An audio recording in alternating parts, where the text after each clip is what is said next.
Bonjour, je vous présente cet ouvrage. Les sources du moi, Charles Taylor.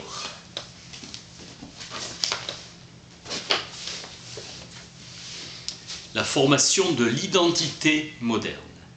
Les idéaux et les interdits de l'identité modèlent notre pensée. Notre identité repose sur la notion d'intériorité, notre moi. La vie moderne s'est affirmée à notre époque. Être ordinaire. Reconnaissance de la valeur morale qu'est le respect de la vie d'autrui, son bien-être et son épanouissement. Tendance quasi universelle chez les autres animaux à ne pas attenter à la vie de ceux de leur espèce. Le respect chez l'homme, la souffrance. L'injustice consiste en une vénération à l'égard de la vie humaine. Nos réactions morales, dont Dostoïevski dit « si Dieu n'existe pas, tout est permis ». L'Occident moderne formule le principe de respect en termes de loi, un droit naturel et universel à la vie. Nous accordons une grande importance au fait d'éviter la souffrance et cela est le propre des civilisations avancées. Nos ancêtres nous rappellent les châtiments barbares infligés aux criminels. Ces tortures apparaissent aujourd'hui comme des aberrations choquantes. Affirmation de la vie ordinaire, production et famille d'inspiration chrétienne. Vivre dans la piété et la crainte de Dieu. La contemplation est détrônée. La pensée morale s'axe sur le respect d'autrui et nos devoirs envers lui. Dignité. Respect dans le sens de non-violation des droits. Perte moderne d'horizon décrite par le fou de Nietzsche. Dieu est mort. Le problème du sens de la vie est inévitable. Le cadre de la maîtrise de soi par la raison, naissance de l'idéal de désengagement, l'idéal actuel de l'altruisme. Conception de la vie supérieure procédant d'une transformation de la volonté. Le poète, inspiré par la folie, peut percevoir ce que les gens raisonnables ne voient pas. Nous accordons désormais beaucoup d'importance au pouvoir d'expression. Développement des opinions par la liberté créatrice. Définir un cadre, c'est expliciter ce qui donne un sens à nos réactions morales. Le libre choix accrédite le désenchantement croissant de la culture moderne. L'identité des personnes se définit par un certain engagement moral ou spirituel. Être catholique ou anarchiste. La crise d'identité se formant à partir d'une désorientation, les gens ne sachant plus qui ils sont. Notre orientation morale nous définit comme être humain, interlocuteur apte à répondre, être humain comme un moi, avoir un ego. Acceptation banale de l'image se rattachant à notre besoin d'identité. Le moi se constitue par ses interprétations de lui-même. Un autre aspect du moi, c'est qu'on n'est un moi que parmi d'autres moi. Je définis qui je suis dans l'espace social. Colère, amour, angoisse, désir de plénitude s'apprennent par l'expérience des autres. On ne peut pas être un moi par soi-même. Un moi n'existe qu'à l'intérieur des réseaux d'interlocution. Platon décrit un Socrate qui était assez fermement ancré dans la raison philosophique pour être capable d'imposer son indépendance face à l'opinion athénienne. Tradition américaine de la rupture, le jeune doit partir, quitter le milieu familial pour faire son propre chemin dans le monde. On peut l'interpréter comme l'abandon des convictions politiques ou religieuses des parents. Indépendance. Déplacement culturel vers un idéal d'indépendance. Atteindre ainsi une identité propre. Nous avons besoin pour cela d'une orientation vers le bien et notre vie devient récit qui se développe. L'identité personnelle est une question de conscience de soi. Chez Locke, la perception de soi est la principale caractéristique de la personne. Heidegger parle d'intelligence du lieu ou de ce que je suis et comprendre comment je suis arrivé là et devenu cela. Il existe une relation étroite entre les différentes conditions de l'identité ou de ce qui donne un sens de la vie, thèse de l'auteur. Notre vie, sous une forme narrative, est une quête déterminant nos vies vers le bien. Les interdits sont fondés sur la conception du bien. Les philosophies morales sont des philosophies de l'action obligatoire. Dans l'Antiquité, être rationnel, c'est posséder la vision vraie ou une aptitude juste au discernement moral. Avec Platon, la maîtrise de soi est ce que nous acquérons par la pensée ou la raison. L'homme bon est maître de lui-même. L'âme doit être une si nous voulons atteindre la connaissance sereine de la raison qui entraîne l'harmonie et la concorde. La raison est la faculté de voir et de comprendre. La rationalité est liée à la perception de l'ordre. Platon propose une conception substantielle de la raison. La vision du bien est au centre de sa doctrine. La vie bonne doit être gouvernée par la raison. Les philosophes aiment la vérité éternelle, contrairement aux hommes ordinaires qui aiment les spectacles et les arts. Chez Aristote, la prudence est une conscience de l'ordre juste des fins de la vie qui intègre dans tous les buts et tous les désirs en un ensemble unifié à l'intérieur duquel chacun prend sa valeur propre. La vie bonne ressemble à la santé dans laquelle chaque élément doit tenir entre les limites du trop et du trop peu, de maintenir l'équilibre et le bien-être du tout. La perfection de la raison détermine ma vie, perfection éthique. Avec Augustin, les idées sont désormais les pensées de Dieu. Dogme chrétien de la Trinité. Au lieu d'aller dehors, rentre en toi-même. C'est au cœur de l'homme qu'habite la vérité. Virage vers la réflexivité radicale, lumière intérieure. Nous percevons qu'il existe quelque chose de supérieur à l'esprit humain. La preuve augustinienne de l'existence de Dieu est fondée sur l'expérience de la première personne qui sait et qui raisonne. Dieu égale la vérité existe. Il faut chercher Dieu dans l'intimité de la présence à soi. En tant que vérité, Dieu nous donne les normes, les principes du jugement droit, quête de la connaissance de soi, idée de chercher Dieu à l'intérieur. Profondément en nous existe une connaissance implicite qu'il faut chercher à formuler explicitement et consciemment. C'est notre mémoria. À la racine même de la mémoire, l'âme trouve Dieu. L'âme se souvient de Dieu. Nous allons à Dieu par l'intérieur. Nous manifestons le plus nettement l'image de Dieu dans notre pleine présence à nous-mêmes. Chez Augustin, au-delà de la volonté, il y a la grâce. La grâce ouvre l'homme à Dieu en nous rendant capable de comprendre le pouvoir de l'œil qui est en réalité celui de Dieu. Notre esprit peut concevoir l'être le plus parfait. Augustin donne au langage de l'intériorité un sens réel. La voie cartésienne consistera avec Descartes à faire de la rationalité ou du pouvoir de la pensée la faculté que nous avons de construire des ordres qui répondent à des normes imposées par la connaissance.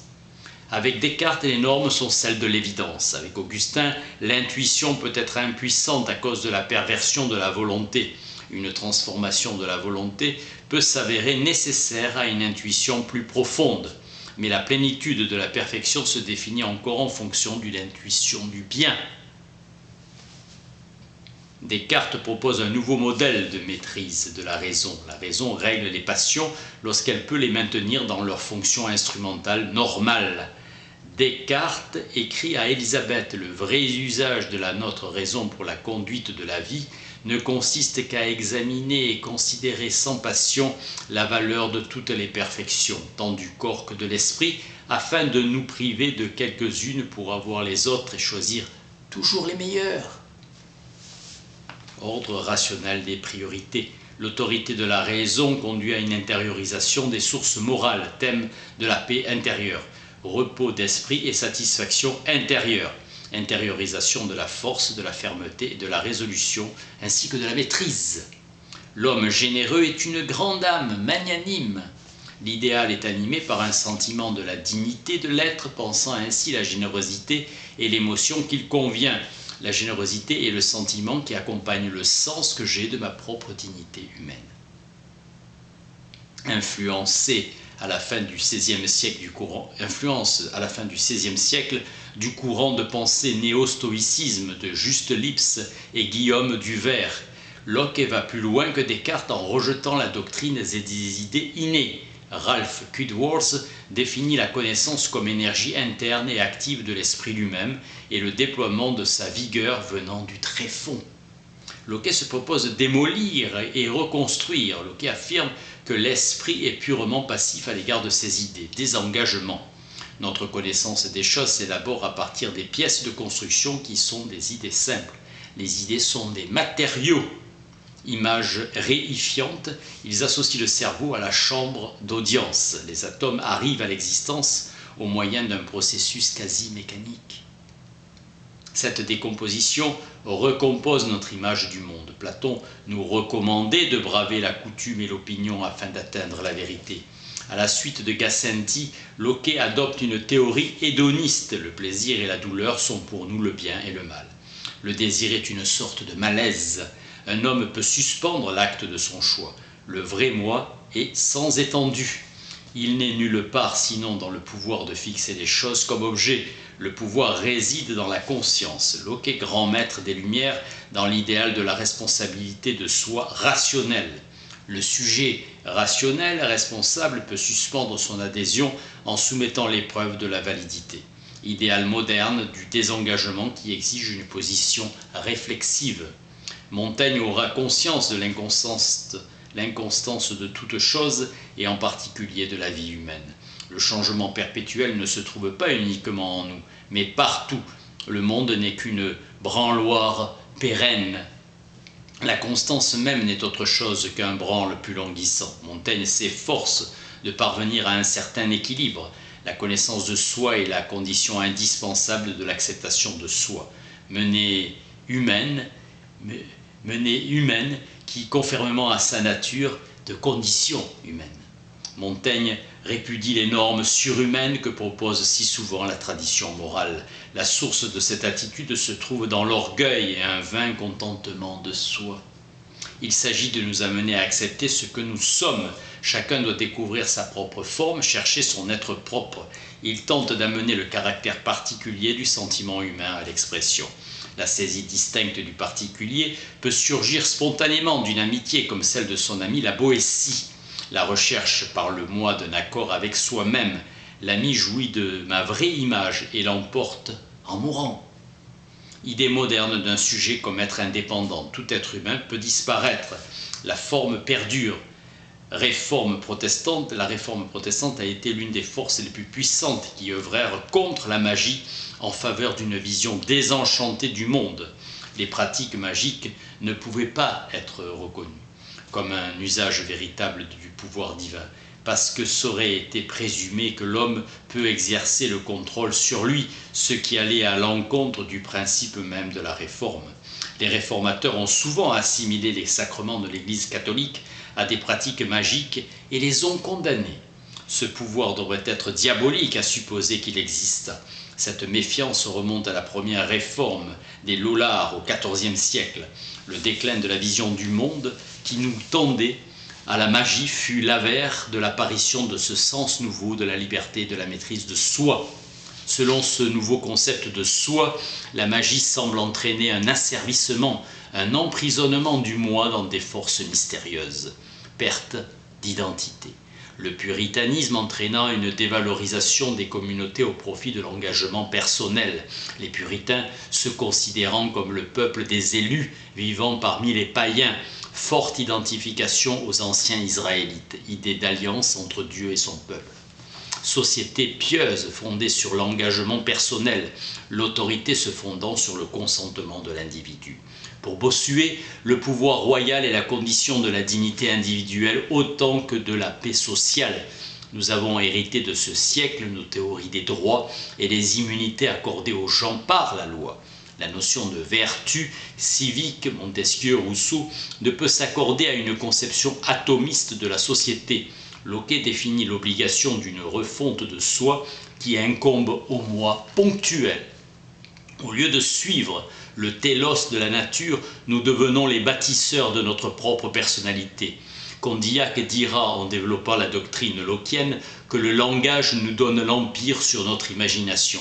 Ce centrement sur les pouvoirs constructifs du langage donnera lieu à un développement capital à la fin du XVIIIe siècle.